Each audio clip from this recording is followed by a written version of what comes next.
नमस्कार, good morning, सुप्रभात। Online class में आप सभी का हार्दिक स्वागत है, अभिनंदन है। मैं सुरेश चंद्र आज सभी का स्वागत करता हूं। लास्ट क्लास के अंदर आप सभी पढ़ रहे थे इसके बारे में बेटा, क्लास 8 के चैप्टर नंबर 1 के बारे में, और वहां पर अपन ने बात की बेटा खाद और उर्वरक के बारे में। खाद और उर्वरक के बारे में बात कर ली थी। बात करते बेटा नेक्स्ट आगे की बात करते हैं। इसकी बात करते बेटा नेक्स्ट आगे की बात करते हैं। ठीक है बेटा, एक नोट डालना बेटा, एक डालना है नोट। अभी इसके बाद लिखेंगे बेटा नोट। नोट पहले ये पढ़े हैं, चलो इसके पहले ही बाद में नोट डालते हैं। नोट बाद में डालेंगे, पहले लिख लेते हैं नोट को, क्योंकि कुछ चीजें ऐसी होती है वो आपको अपन उसी समय लिखे तो बेटर रहता है। अदरवाइज क्या हो जाता है बेटा, मामला डिसमिस हो जाता है, गड़बड़ हो जाता है। तो मामला गड़बड़ ना हो इसलिए अपन को क्या करना बेटा, करना क्या है, अपन लोगों को पहले नोट लिखना है। नोट क्या लिखना है, क्वेश्चन लिख लेते हैं। ये लो भाई साहब आपका क्वेश्चन, और उस क्वेश्चन के अंदर क्या लिखोगे, अधिक उर्वरक के प्रयोग से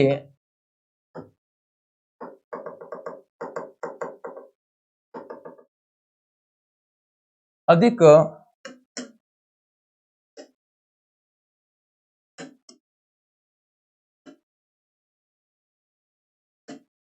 अधिक उर्वरक के प्रयोग से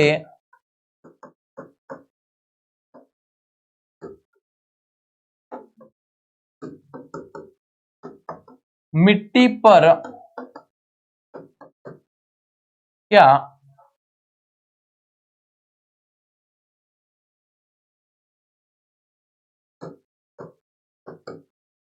प्रभाव पड़ता है। और आंसर लिखेंगे बेटा अपन,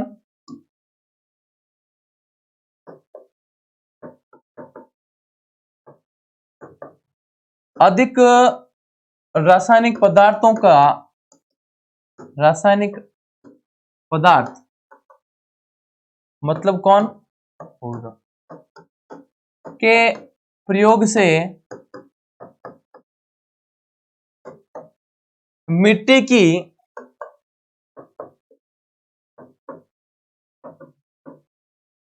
उर्वरता समाप्त हो जाती है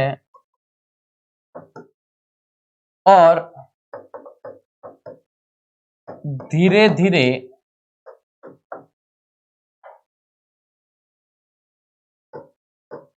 यह मिट्टी बंजर हो जाती है। हर कोई समस्या नोट कर ले, नोट कर, नोट करें बेटा, नोट करें तुरंत प्रभाव से।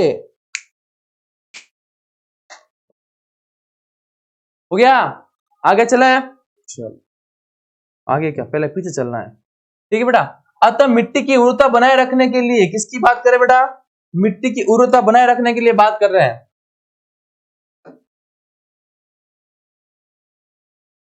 अतः मिट्टी की उर्वरता बनाए रखने के लिए हमें उर्वरक के स्थान पर किसका उपयोग करना चाहिए बेटा, तो मतलब उर्वरक है, ओके आप मानते हैं भाई, करेंगे, सरवाइव करेंगे इसके साथ में, कि भाई मिट्टी के पोषक पदार्थों के लिए कुछ चीजें ऐसी होती है जो आप हर वक्त आप अवेलेबल नहीं करा सकते मिट्टी के अंदर, तो आपको रासायनिक पदार्थ उर्वरक देना पड़ेगा। पर ऐसा ना हो कि आपके पास में खाद ही नहीं हो, सीधा उर्वरक दे दो, तो उस केस में भाई साहब क्या होगा, उस केस में मिट्टी क्या हो जाएगी बेटा, बंजर हो जाती है। तो उसको रोकने के लिए आपके पास में एक ही उपाय है, आप क्या कर सकते हो, जैविक खाद का प्रयोग कर सकते हो। जैविक खाद का उपयोग करना चाहिए, अथवा दो फसलों के बीच में खेत के कुछ समय के लिए बिना कुछ उगाए छोड़ देना चाहिए। दो ऑप्शन है, या तो आप छोड़ दो, कुछ उगाओ मत, और कुछ उगा रहे हो तो आप उसको में क्या मिलानी बेटा, खाद मिलानी। क्या मिलानी बेटा, खाद मिलानी है। ठीक है, और यहाँ एक इसके बाद में एक उपाय इन्होंने नहीं लिखा है, पर अपन लिख लेते हैं। उपाय है बेटा, यदि फॉर एग्जाम्पल आप अनाज बो रहे हो, ठीक है, अनाज बोने के बाद में आप मतलब ऐसा मत करो एक ही एक फसल उगाओ, एक एक फसल मत उगाओ। ये फसल हो गई, उसके बाद में वापस एक दूसरी फसल उगाओ, फिर तीसरी फसल उगाओ, नाइट्रोजन वाली फसल उगाओ, मतलब अलग अलग प्रकृति की वाली फसल उगाओ, ताकि क्या हो, मिट्टी के अंदर सर्वाइव बना रहे। ठीक है। फॉर एग्जाम्पल अगर लेग्यूमिनेसी नाम की एक कुल होता है, मिनेसी, और ये जो लेग्यूमिनेसी नाम का जो कुल है, इसके अंदर कौन आता है बेटा? मटर आता है। कौन आता है बेटा? मटर आता है, ठीक है। और ये मटर जो है, ये मटर क्या करता है? जहां पे भी उगेगा ना, उस मिट्टी के अंदर एक जीवाणु आ जाता है, उसको बोलते हैं बेटा राइजोबियम जीवाणु। और ये राइजोबियम जीवाणु क्या करता है? मिट्टी के अंदर नाइट्रोजन की मात्रा बढ़ा देता है। तो आपने कोई खाद मिलाई, आपने कोई उर्वरक मिलाया नहीं, आपने ना तो कोई खाद मिलाई, आपने ना कोई उर्वरक मिलाया, उसके बावजूद भी आपके पास में क्या आ गया बेटा? नाइट्रोजन, यूरिया आ गया, तो फायदा क्या रहेगा? तो आप इस तरीके से पौधे को क्या उगा सकते हो। खाद के उपयोग से मिट्टी के गठन एवं जल अवशोषण की क्षमता भी वृद्धि जाती है। अगर खाद डालते हो तो खाद डालने से क्या होता है बेटा? मिट्टी के गठन मतलब उसका संगठन बढ़ जाता है, और नॉर्मल सी बात है अवशोषण करने की क्षमता वो भी क्या हो जाती है बेटा? बढ़ जाती है। तो नोट डाल के लिख सकते हैं अपन, क्वेश्चन लिखना है।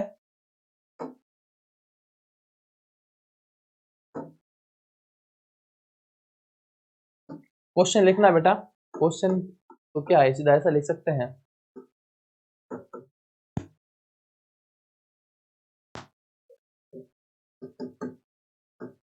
जैविक खाद के प्रयोग से मिट्टी को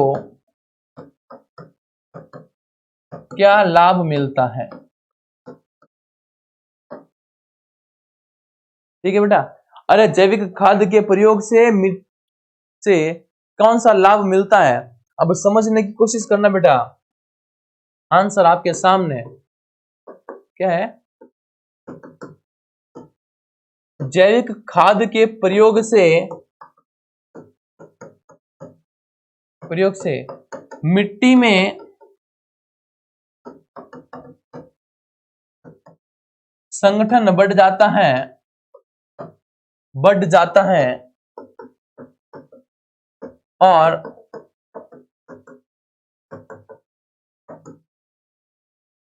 परिणाम स्वरूप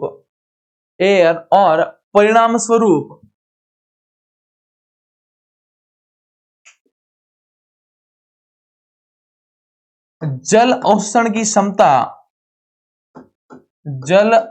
की क्षमता भी मिट्टी में बढ़ जाती है, और कोई हानिकारक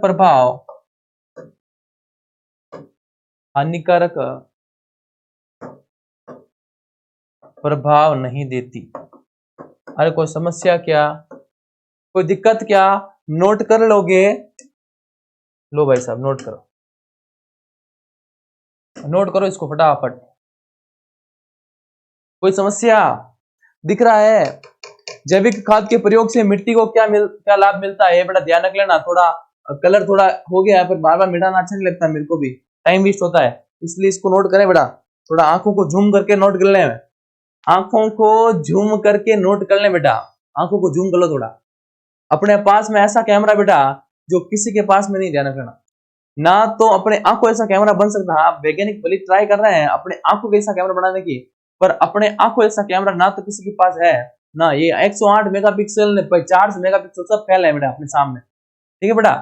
हाँ, हर चीज दूर से क्या दिखती, एकदम साफ दिखती बेटा। ठीक है, कोई दिक्कत? आगे चलें बेटा। तो ये होगी बात इसकी बेटा खाद की, ठीक है। और यहाँ पे बात कर ली अपन ने, खाद से क्या होता है बेटा? अवशोषण की क्षमता जो होती है इसकी बेटा, अवशोषण क्षमता वो बढ़ जाती है। इससे मिट्टी में सभी पोषक तत्वों की क्या होती है बेटा? पूर्ति हो जाती है। मिट्टी में पोषक की प्रतिपूर्ति का अन्य तरीका है फसल चक्रण। ये लो भाई साहब आगे जो मैंने बोला ना अभी आपको, लेग्यूमिनेसी वाला, उसी को क्या बोलते हैं? मेरे पास वो वर्ड है ना, वो वर्ड थोड़े क्या है? अटपटे हैं। वर्ड थोड़े क्या है? अटपटे। मेरे पास आंसर सब शब्दों के अंदर नहीं है, मेरे पास जो आपके पास समझाने का तरीका है वो रियल उदाहरण के साथ है। किसके साथ है बेटा? रियल उदाहरण के साथ में। अब मेरे को पता नहीं इसको फसल चक्रीकरण बोलते हैं, इंग्लिश हिंदी वर्ड है ना। क्रॉप मॉडिफिकेशन इंग्लिश वर्ड है, तो वो दिमाग में जहन में रहता है, और अच्छा रहता है जब अपन इंग्लिश टर्म्स याद रखते हैं। क्या करते हैं बेटा? इंग्लिश टर्म्स याद रखते हैं। तो फसल चक्रीकरण ये है, यह एक फसल के बाद खेत में दूसरे किस्म की फसल एकांतर क्रम में उगाकर किया जा सकता है। मतलब एक फसल आपने उगाई, उसके बाद आपको जो फसल उगाओगे वो फसल कैसे होगी बेटा, दूसरे किस्म की फसल होगी। कैसे होगी बेटा, दूसरे किस्म की फसल उगानी है। पहले उत्तर भारत में किसान फलीदार चारा एक ऋतु में उगाते थे तथा गेहूं को दूसरी ऋतु में उगाते थे। भाई फलीदार वाला आ गया, मटर क्या है, फलीदार अरे मटर किससे प्राप्त, फली से प्राप्त होता है ना, तो ये फलीदार पौधा हो गया। तो वो जो उत्तर वाले हैं वो क्या करते थे, पहले तो उगा दिया आपने फलीदार पौधा, उसके बाद उगाते गेहूं। तो जैसे मटर उगाने के बाद गेहूं उगाया ना, तो गेहूं एकदम शानदार, गेहूं क्या होगा, एकदम मस्त शानदार उग गया। तो समझना मेरी बात को, इससे मिट्टी में नाइट्रोजन की जो पुनः पूर्ण होता रहता है। ये मैंने आपको बोला, इसके जड़ों के अंदर जो लेग्यूमिनेसी जो होते हैं, जो फलीदार पौधे होते हैं, उन फलीदार पौधों की जड़ों के अंदर एक राइजोबियम नामक जीवाणु पाया जाता है। और ये भाई साहब राइजोबियम जो जीवाणु है, ये राइजोबियम जीवाणु करता क्या है, ये राइजोबियम जीवाणु मिट्टी के अंदर आपके नाइट्रोजन की जो मात्रा है, उस नाइट्रोजन की मात्रा को क्या कर देता बेटा, बढ़ा देता। क्या करता बेटा, नाइट्रोजन की मात्रा को बढ़ा देता है। क्या बढ़ा देता है, नाइट्रोजन की मात्रा। अब नो डाउट नाइट्रोजन की मात्रा बढ़ेगी तो क्या आपको बाहर से यूरिया देने की कोई आवश्यकता पड़ेगी क्या? अगर आपको बाहर से कोई यूरिया देने की आवश्यकता नहीं पड़ेगी तो क्या होगा बेटा, वो जैविक खाद की तरह काम करेगा। क्या करेगा बेटा, जैविक खाद की तरह काम करेगा। अब बात करते हैं, किसानों को इस पद्धति का अपनाने के लिए प्रोत्साहित किया गया। अब जैसे ही वो वहां पे रिजल्ट मिला, वहां पे क्या मिला बेटा, रिजल्ट मिला, तो उन्होंने क्या बोला कि लो भाई साहब आप भी ये वाला काम स्टार्ट करो जो हमने किया है। हमको इसके काम से फिर बाद में उर्वरक देने की जरूरत नहीं पड़ी। उर्वरक बहुत हानिकारक होता है, रिलेटिव देखे तो वो पानी के अंदर, मिट्टी के अंदर आया, मिट्टी से वो पानी के अंदर आता है, पानी से वो कहां जाता है बेटा, मछलियों के अंदर चला जाता है और पानी को दूषित कर देता है। उर्वरक इतना खतरनाक है, इसलिए बोलते हैं उर्वरक का यूज जितना कम हो सके उतना ही करें, पर जैविक खाद का उपयोग जितना अधिक कर सकते हो उतना अधिक क्या करना बेटा, यूज करना है। उतना अधिक क्या करना बेटा, यूज करना है। अरे कोई समस्या, आगे चले। पिछले क्लास में ये लो ऐसा नाम भी आ गया अपना, राइजोबियम बैक्टीरिया। बोल रहा था राइजोबियम राइजोबियम राइजोबियम, आ गया राइजोबियम बैक्टीरिया के विषय में पढ़ चुके हैं। यह फलीदार पौधों की जड़ों में पाया जाता है और वायुमंडलीय नाइट्रोजन का क्या करता है बेटा, स्थिरीकरण करता है। तो भाई साहब अगर आपसे कोई पूछे कि वायुमंडलीय नाइट्रोजन का स्थिरीकरण करने का काम कौन सा जीवाणु करता है, तो आंख मीच के आंसर दोगे क्या बेटा, राइजोबियम जीवाणु। अरे क्या दोगे सिरों, राइजोबियम जीवाणु। अरे सीनियो क्या आंसर दोगे बेटा, राइजोबियम जीवाणु दोगे। तो यहां पे एक चीज आपको नोट करनी है, ये होगी इसकी एक्सप्लेनेशन की बात हो गई बेटा। अब इस एक्सप्लेनेशन के अंदर अपन क्या करते हैं, नॉर्मल सी बात है, इतना एक्सप्लेनेशन है तो कुछ ना कुछ लिखना पड़ेगा, क्वेश्चन लिखना पड़ेगा बेटा अपने को। अरे क्या लिखना पड़ेगा सिरों, क्वेश्चन लिखना पड़ेगा। और क्वेश्चन क्या लिखेंगे बेटा, देखना, क्वेश्चन देखना बेटा, क्वेश्चन देखना। फसल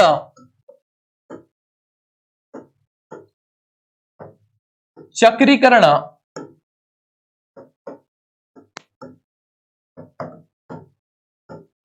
किसे कहते हैं, फसल चक्रीकरण किसे कहते हैं? तो आंसर में क्या बोल रहा हूं पहला, अरे आंसर लिखना है, क्या लिखोगे आंसर, लगातार एक ही प्रकार की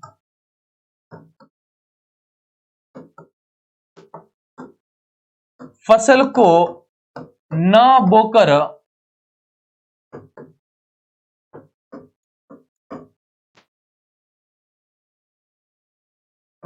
समय समय पर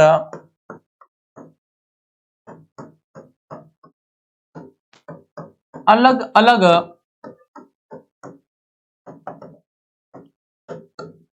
किस्मों को बोना फसल चक्रीकरण कहलाता है।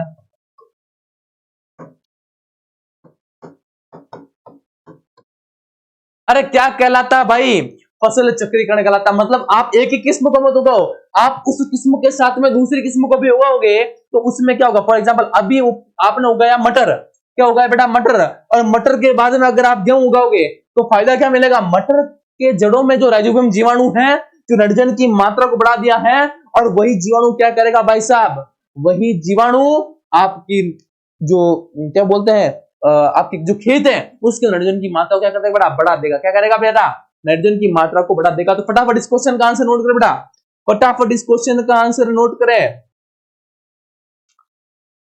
अरे यहां तक कोई समस्या, कोई दिक्कत?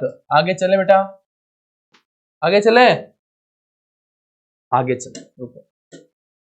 ये हो गया इसका आंसर आपका, ये आंसर हो गया। नेक्स्ट क्वेश्चन देखते हैं बेटा, इसको सेंटर में लिख के नेक्स्ट पेज कर लेते हैं ना बेटा। तो एक तो बात हो गई आपकी फसल चक्रीकरण की, दूसरा बात करते हैं बेटा, एग्जाम्पल लिख लेते बेटा, है ना, इसका एग्जाम्पल इसी के अंदर लिख लेते हैं, और इसका एग्जाम्पल लिख लेते हैं ना इसी के अंदर, लिख लेना। एग्जाम्पल में फलीदार पौधा, ब्रैकेट में लिखना बेटा लेग्यूमिनेसी, याद रखना है, मैं भूलना नहीं बेटा, लेग्यूमिनेसी, फलीदार पौधे के ब्रैकेट में लेग्यूमिने, फलीदार पौधा के बाद गेहूं की फसल को उगाना। ठीक है बेटा, अरे कोई दिक्कत है क्या? नहीं, आगे चलो, आगे चले, आगे चल सकते हैं, पर बात करते हैं कुछ क्वेश्चन बनाने की। ठीक है बेटा,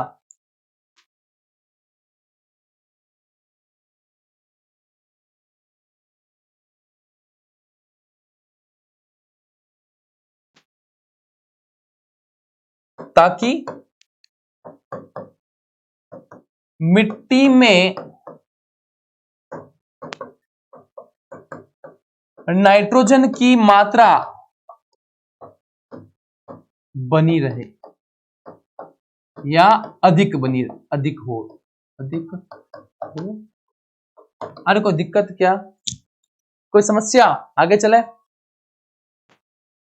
किसी प्रकार की कोई समस्या हो तो बोले बेटा, नहीं है, आगे चल रहा हूं, आगे चल रहा हूं, देख ले, आगे चलूं, बस, यस, ओके, चलो। यहां पे एक चीज नोट डालना है, और नोट डाल के लिखना है। क्या करना है शेरों? लिखना है।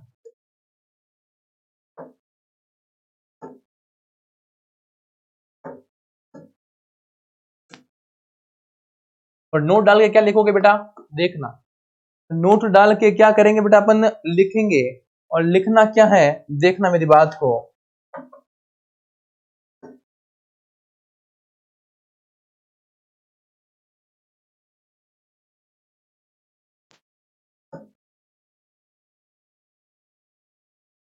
लिखना क्या है समझना मेरी बात को, क्या लिखोगे?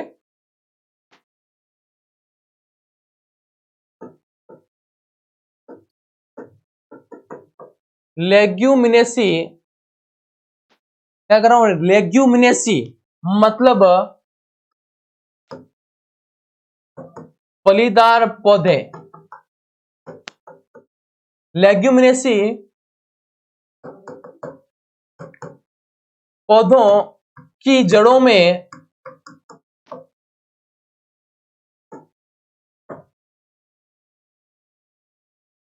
लेग्यूमिनेसी पौधों की जड़ों में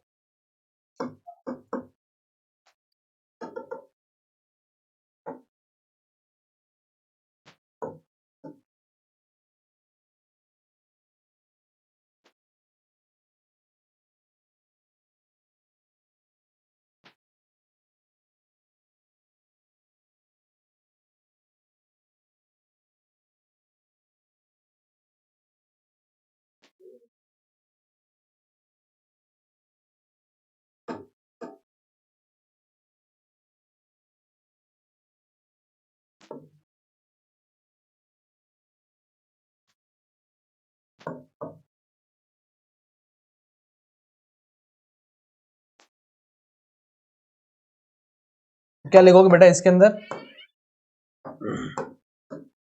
में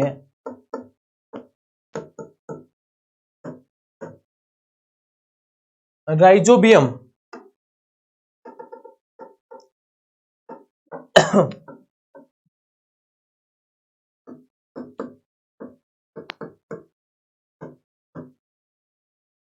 राइजोबियम जीवाणु। कौन सा जीवाणु बेटा? राइजोबियम जीवाणु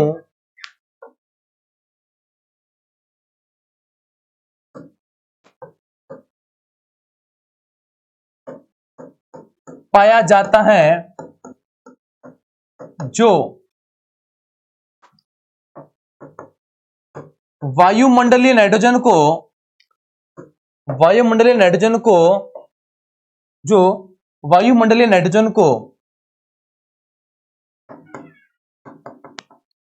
मिट्टी में वायुमंडलीय नाइट्रोजन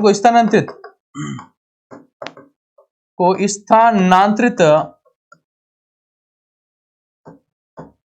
करने का कार्य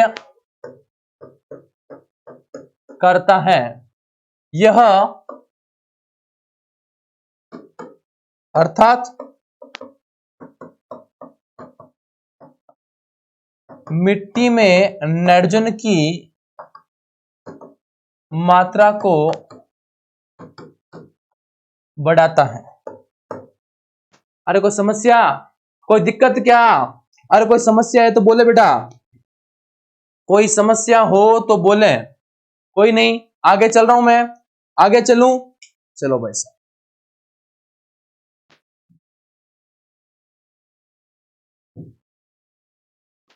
अरे कोई दिक्कत है क्या? ठीक है, तो ये हो गई बात किसकी बेटा? नाइट्रोजन की।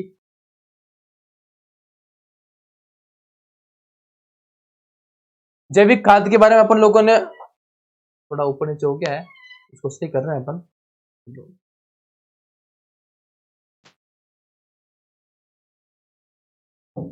ले अब बात करते हैं उर्वरक और खाद में अंतर की। किसकी बात करें बेटा? उर्वरक और खाद में अंतर की बात कर रहे हैं। और उर्वरक और खाद की अंतर की अगर बात करें तो क्या देखेंगे बेटा इसके अंदर? क्या देखेंगे बेटा? समझना मेरी बात को। उर्वरक और खाद के अंदर उर्वरक क्या है बेटा? अकार्बनिक लवण है। कौन सा लवण है बेटा? अकार्बनिक लवण है। और ये क्या है बेटा? प्राकृतिक पदार्थ है। तो बढ़िया कौन सा है? प्राकृतिक जो नेचुरल होता है वो सबसे बढ़िया होता है। जो चीजें नेचुरल होती है वो बहुत बढ़िया होती है बेटा, ठीक है। जो गोबर मानव अपशिष्ट एवं पौधों के अवशेष के विघटन से प्राप्त होता है। ये किससे प्राप्त होता है बेटा?